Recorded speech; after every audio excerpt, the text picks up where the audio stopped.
we got the conversation midway through, not even midway through, but you know, it just started the conversation kind of late. Well, it started recording kind of late. That's fine. But we're here. We're here talking about mental health, healing as a person, really as black men, especially. But healing. My biggest thing, man, was that I never thought people around me, even the people that I love, weren't important enough to know what I was going through. Right. It took me years to, be able to let people know what I was going through because, I didn't have my father for me to say, hey, I want to be like my dad. I never, ever had that thought. Like I never had, like I don't understand it because I never had it. Right. So my first thing is like, I want to be better than him. I want to do things better than him. I want to have more than him, blah, blah, blah, blah. And for me to think like that, in my household, I never got to see when he was down or when he never showed emotion. So in that military mind that he had of not showing emotion, I transferred that. What I got from him was taking that and I took it to the extremes. Where I didn't want anybody to know if I was sad. If they can know if I was mad, but they can know if I was sad. They can know if I was needed something. I never asked my parents for gifts. I never asked them for money. I never asked them, can I have this? Can I go on this trip? Can you pay for this field trip? I never did that. Right. No matter how much my parents had, I never did that because I always wanted to have everything on my shoulders. So when it came to me struggling and playing collegiate football or me doing stuff in track and stuff like that, and it was just things I needed to, like people say, get off your chest so you can be able to grow. I didn't do it, but I suppressed it. I put it down and say, hey, if I can bitch and complain, which I thought at the time, if I can bitch and complain, then I can find a way to overcome and find a way to make it look like I'm not going through it. Right. So I found ways to make sure I didn't, look like that. So I don't know how to say it, but like me and my dad fought, when I was 16, and we fought at this age now. And only thing that taught me at that time is I know that I said, hey, when I had that instance and they took everything away from me, took all kind of, whatever funding there was, I thought it was a real ass kid. Wow. But when they did that, when it happened, I said I would never ask for anything. Like you would never get nothing from me. You know what I'm saying? I would never come to you for advice. I'll never come for you for anything. You know what I'm saying? I didn't want nothing. I wanted you to know that I can do this on my own. And then, I had God on my side, but I can do it on my own. Right. And that's what I did. Like, I didn't want anybody to see me struggle. Like, it was no such thing as struggle. It was like, oh, you can overcome it. It's just bitching and complaining. So, it was hard for me, man. Even with the relationships, when a woman had a problem at that back then, I was like, that's your problem. Right. Like, you have a problem with me doing this. What are you doing to make me want you? What are you doing to do this? It's a selfish attitude because you're like, if I can do it, that's my thing. If I can do it, you can do it too. Right. Because I didn't always start to being, like in football, I didn't start always being fast. I didn't start always being the size I am or have now. I post a picture of my body, everybody, oh my God, your body look nice, you got everything formed up. Nah, I was going from my coach is telling me my shoulders are down, like built like a woman. You'll never have shoulders, you'll never have triceps, you never have all this, man. They told me that, you know what I'm saying? So my thing is I always got people trying to bully me and talk about me, call me swag king and stuff like all this random ass shit, not knowing that they was probably, having an envy or seeing something in me. I took it as is that I'm getting bullied, or they always seeing wrong in me. So I always try to make sure that they could not find something wrong. Yeah. So I suppress everything. You're not gonna see my weakness. You're not gonna see when I'm going through something. So I'm gonna busy myself. I'm gonna make sure I'm busy enough so that you can't see it. Right. You know what I'm saying? Like that's how I dealt with it. And then now that I've been to a place where I had to sit down and look at myself in the mirror and say, this is where you're at, and now you are like putting my humility on the front street or putting my vulnerability on the front street. I finally realized at that moment that I was really caring about what other people think. Yeah. Yeah, it's hard, especially as a person. Like when people always talk about you, but it's the thing. Like nobody's really they talking about you, but nobody's really pitching in and help. Everybody's just all this negative, you know, what I'm saying this negative feedback, talking everything. Which yeah, we, you know, me and you are like one and the same. We got bigger, stronger, faster, but a lot of times we just like you said, we visit ourselves. You know what I'm saying? We always visit ourselves. Like me and my father, like I told him when I was younger, and one time I was driving. I think I was like 9. But I told him, I said, hey, Papa, I want to be just like you. I want to be just like you when I grow up. And he was like, nah, I want you to be better than me. You know, like I said, like we were talking in coffee shop. I didn't understand, you know, until I got older. And now, yeah, I understand, but I'm going to understand more, you know, as I continue to progress throughout life. So, like, that's the same thing with me, though. When I was small, I was not as fast as everybody else. So it was a thing of, but then I never dealt with that mental aspect either. Every time something mental come up, I would make sure I'm busy so I wouldn't have to deal with it at all. And like I tell everybody now, especially being what I went through, man, that's just planting the seed.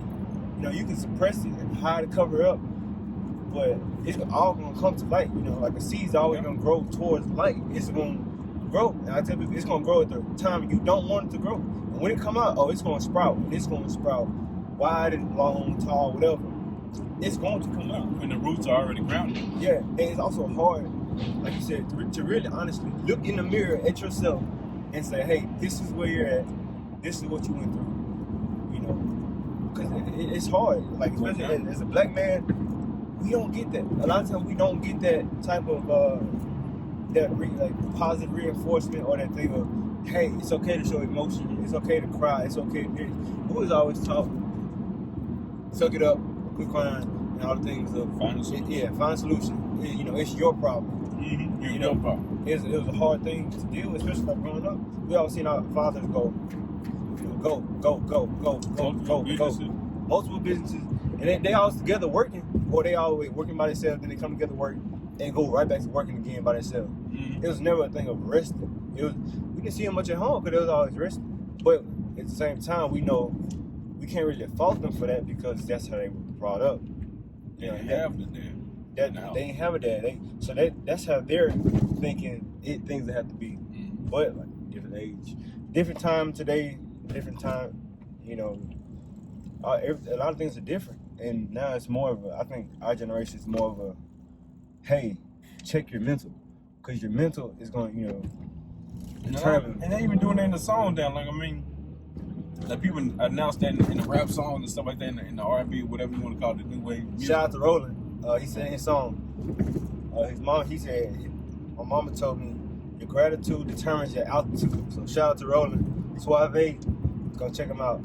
So just saying that, like, from the young boys and Kevin Gates to, Roland, you know, expressing how they really, you know, feel and going through all the pain and, you know, you hear all that in the song. Now people are focused on the mental, but it's all about what now. Like, what are you going to do that you can? It's okay to look at yourself in the mirror. It's okay to put the vulnerability on the front street. It's okay to say how you feel to your loved one, significant loved one. But what are you going to do to change your outcome? Exactly. You know, your circumstance will not change until your mind and the action follows it. So, like I said, it took me a long time. I was doing a lot of focusing on it, you know what I'm saying? Like I put it on the front street and stuff like that. I looked at myself in the mirror and reevaluated myself, and I thought that I was putting into action, but I was putting the action towards something else.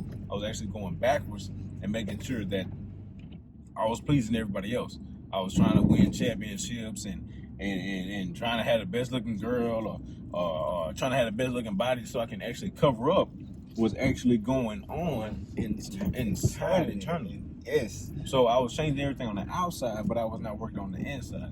So the best thing is, for anything, just like we do with plants and planting the seed, you got to start on the inside. You got to start from the ground and then go up. Because if you don't, you're gonna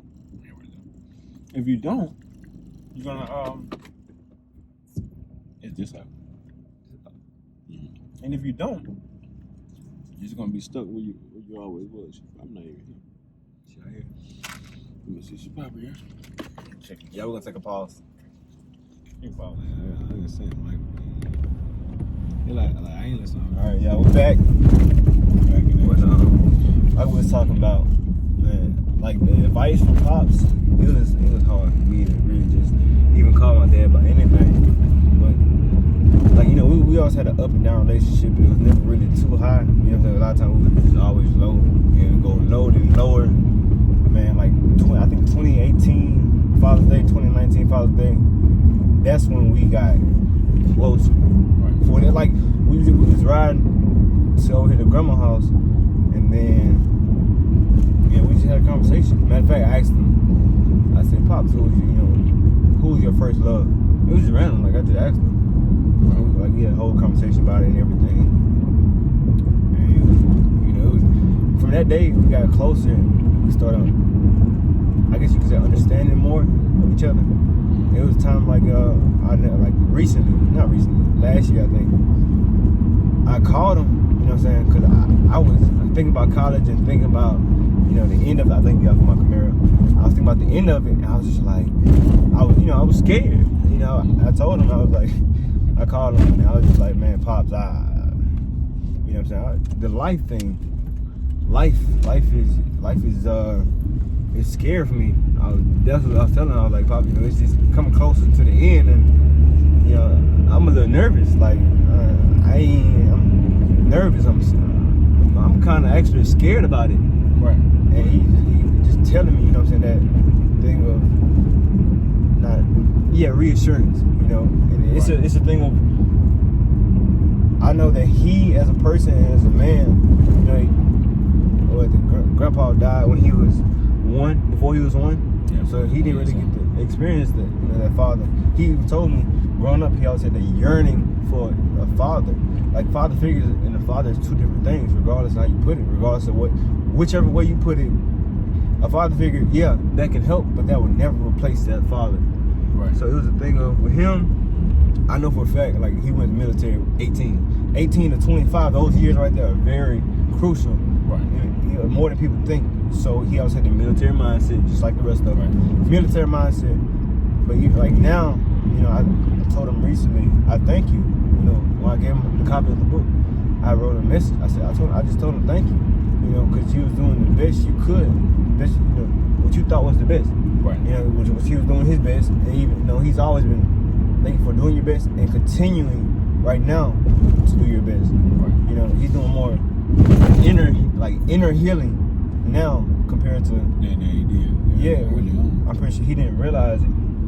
Like, you know, but we're in a way better place mentally, emotionally, you know what I'm saying? Not even just individually, but as a father and son, you know, our relationship is way, way better than what it used to be. You know, it's more of a I think because you're an adult. I mean, I think when they get older, the older generation, when they get older and you get older, they feel like you're starting to experience, I guess, the somewhat of a struggle to understand what they kind of went through. I think that's when they actually start to open up for the fathers that we knew. And that's when, I mean, me and my dad never really talked until I never even feel like wanting to talk because we always worked. I mean, I went to work every 6 a.m. every back on the weekend, you know, and I had to do some type of work during the week, you know, with them. So, you know, we never really talk about too much because dang, it was too early in the dang morning. You know what I'm saying? Like, first of all, and then I'm tired at the most, so I'm like trying to listen to music. But in the end, when I got older, and I'm 27 now, so when I got about I guess 23, I get 22, 23 years old, it started to be the same for me because that's when he kind of started me. I was in school, you know, I was already out of college at that time. So I was like, well, shoot, so, you know, I was out of college. 23, yeah. Yeah, I was out. So yeah, so I was already out of college and stuff like that. So, and he started to see that I was on my own, that I had my family too. So he was like, all right, you know, he can start kind of relating to me and have something actually to talk about. You know what I'm saying? Talk about, oh, I did her, your family, your baby, you know, stuff like that. So, I don't know. And then they know at that point that you are smashing something. You got some doggone kids. So, they know they can talk about that. You know what I'm saying? So, I don't know. You know, I appreciate them for whatever they do, you know, and what they have done. Because, like I said, your dad was about to be one My dad was 9, so he wasn't all the way cognitive, but he knew what a dad was for a minute. You know what I'm saying? And Right. all that he knew, what he knew, and that was back then. His dad was born in '69, so back then, 1969, Yeah. of course. But back then he would he knew that he'd always worked, that he wasn't at home. So I guess that translated to him now. Like he always knew was work, and whenever he finished working, he could do basically do what you want and stuff like that. But his dad smoked. He smoked cigarettes, and that's how he died. He smoked a lot of cigarettes. So he never smoked. You know what I'm saying? Like, he smoked a little bit, but he never had the desire because his dad passed away because of it. So that's another thing that changed. You know what I'm saying? He's same dads and same losing the fathers from the same siblings, our parents, but our fathers. But at the same time, it still affected them differently. You know what I'm saying? Which is different. You know what I'm saying? Just because he smoked and stuff like that, they transferred to my dad. Even though your dad don't smoke, but I smoke. I smoked cigarettes before. I smoked cigars. So and then I smoked weed early on. So I don't know. Yeah. Different effects. It's crazy. And I think that's another thing too. Seeing Pops always working and everything. Yeah, but me personally, seeing all them work all the time and everything, how they were hurting, I always tell myself, man, I said, I don't ever want that. I don't want to always be hurting. Like early on at a younger age, I wanted to be Jeff Corn's assistant, always traveling with animals. I got older, then I started wanting to do things different. Wow. And then it was a thing of, man, I seen how it was. Me and my pops, the older I got, he was just more, I guess you could say, He had a lot of kids though. aggressive.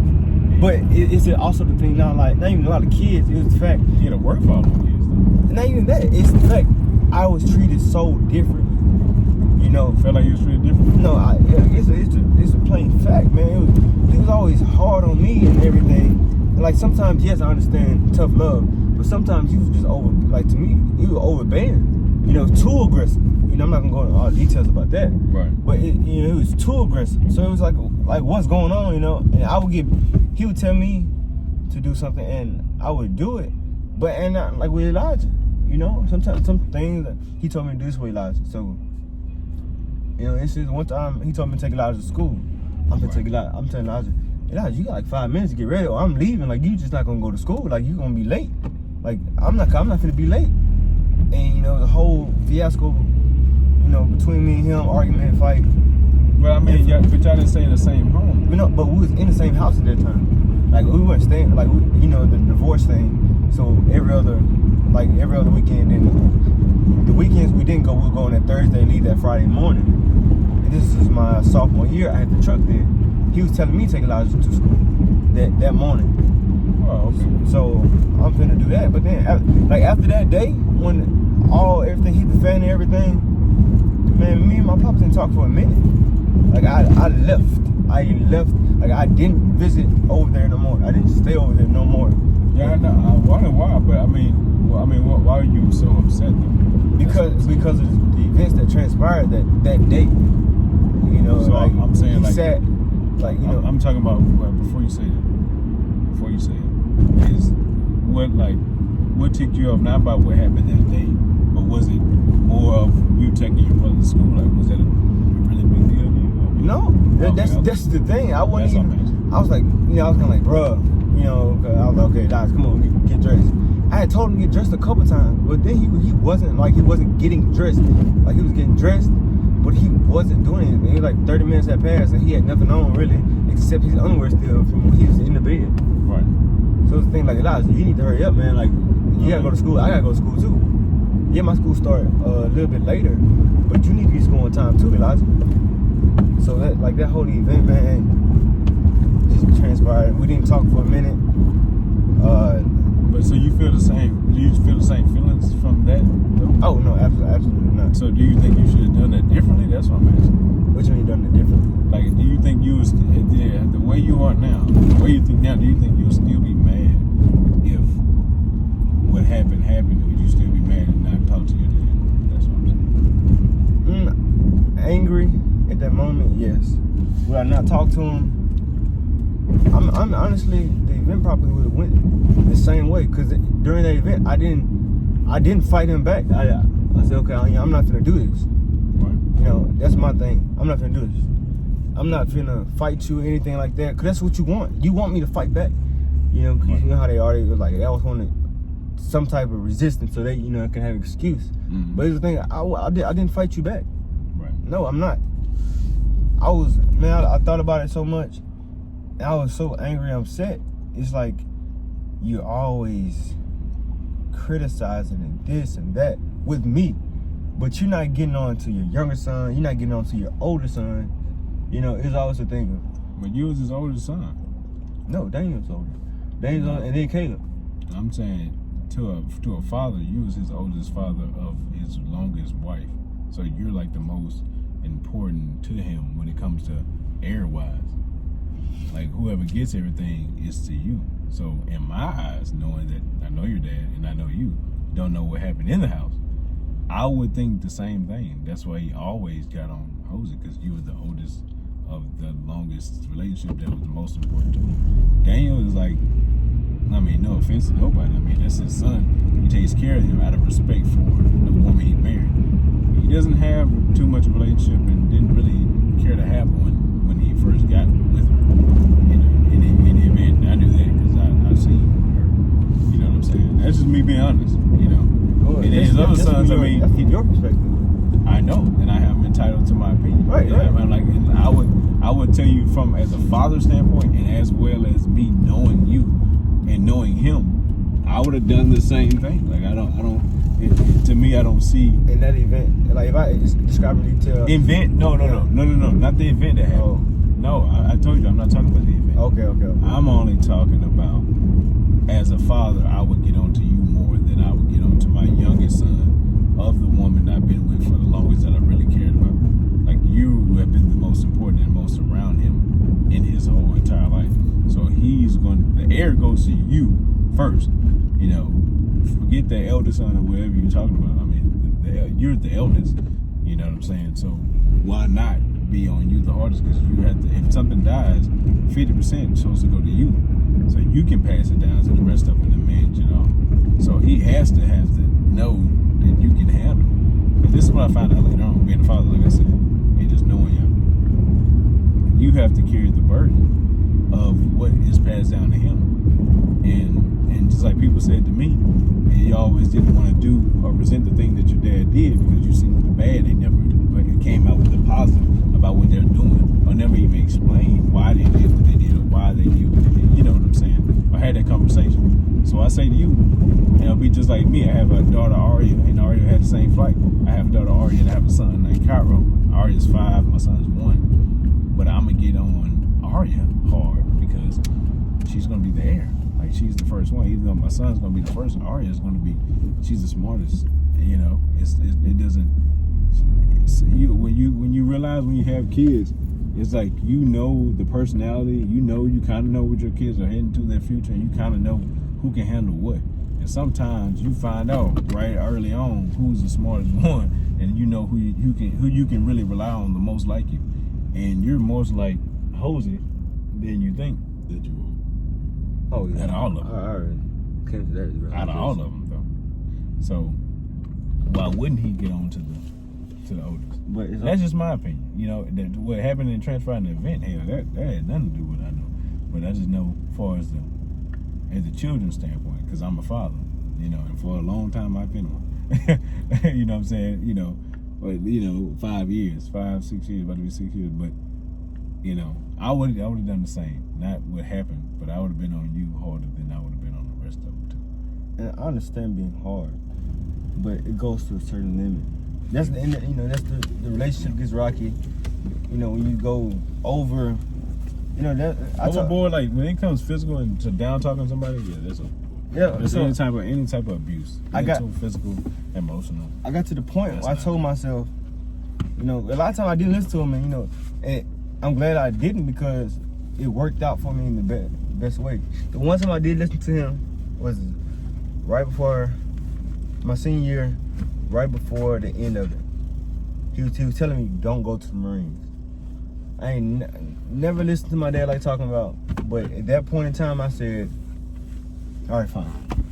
I'm not gonna go to the Marines because I didn't want them to pay for college because my pops wasn't good, so I didn't want him to pay for anything. Because at that point, I don't want you to talk about some, oh, you gotta do this, you gotta do that, because I'm paying for your school, you know. So I didn't want him to have any control over that. And my mother, I just knew I always knew her financial situation more than she thought I knew, because I would run across a bill or something like that. You know, I just kept my mouth shut. But it's the thing, man. I said, okay, I'm gonna listen to him. Now, one time I listened to him, it went good. But every other time I didn't listen to him, it went out to the best thing. He wanted me to go to Northwood. I said no, because you're trying to keep me under your thumb. You're trying to keep me under your control. You're so controlling and so military. No. So, and also the divorce. I knew. I look at it. When I got older, I looked at it. I said that it worked out more in my favor than I thought. Yeah, I didn't want it. I wouldn't have thought that. I mean, yeah, like you said, like people on the outside would never know, because I would have looked at it and be like, oh damn. If my dad, even though Tim is the way he is, if my dad worked at a school, I would have went to that fucking school. Even though what he did to me, I would have still went to that school. Like, you know, like for me, you know what I'm saying, what I missed was that time with my dad. Like, I didn't talk to my dad, and your dad was young, you know what I'm saying, like a little bit closer to your age than how my dad was. Right. You know what I'm saying? So, and he was a little bit more hip, you know, than my dad was. He's an older generation. My dad was in the 60s when he was born. You know what I'm saying? Your dad damn near in the 80s. You know what I'm saying? So, you know, it just was like a big culture difference. You know what I'm saying? And you know, I already know how our parents are. So I would like, even though, man, because like I said, my dad didn't go, my parents never went to none of my track meets, and I won state in track. They went to one. They went to one. He went to one. And that was a state meet. Right. It was in Baton Rouge, LSU. So, you know. And my papa, it's all about perspective. My whole thing though, I always had that mindset of not. Really? First it was proving him wrong. Time. Yeah, it closed at 3. Was 3 this time? Yeah. This is last time they said it was a short day, so they didn't close at 3. Oh wow, so scared. But yeah, it's all getting rich fast. The whole thing though with him, and even now we had the conversation. It was the thing of, man, I took my own route. I did. I took I told myself I'm taking this route, and then, you know, like when I left that church in Louisiana, I'm not gonna say the church's name, but when I left that church, I grew more spiritually. You know, I started talking to God more. I grew way more, and that also helped me understand, like, you gotta take your own path. I don't want to follow in my father's footsteps, as of, you know, the butchering and everything. He see that, you know, he saw that too. Yeah, he saw that. So that was the great thing, you know. I saw that myself. Taking my own path, man. It was the best thing. A lot of things happened I didn't want to happen, but it was for my betterment. You know, it's for my best, and I thank God for that. Man, it's just like I can look back on it now, like, man, God's amazing. You know, it's been amazing. It's been an amazing journey. Mm-hmm. It's been hard and tough, but that has helped mold me into the person I am today. Honestly. So, I mean, as long as you grow, as long as you keep moving forward, it's always a win. Facts. It's always a win. And every day is a win. So you start your day with a win. I mean, I told my wife, like, even though she wasn't so happy with me yesterday, you know, I'd say right before she left, before you came. I said, just win today. You know what I'm saying? You know. That's real. And like a small win will make you feel so much better in your day, and it leads into how you treat your kids, and then it leads into how you sleep, and it leads to how you eat, and everything is just enjoyable after that. I don't know about anybody else, but I dang near choke up when I'm mad when I'm trying to eat. You know what I'm saying? I don't even want to eat. So just imagine what you're doing to your body. But we gotta go work out. So y'all, catch y'all later. All right. For those that are watching, I thank you. Hopefully this helped you in some way, shape, form, and fashion. Hopefully so. You know, Hopefully so. prayerfully it helps, you know, teach you some, motivate you. Boom, we out of here.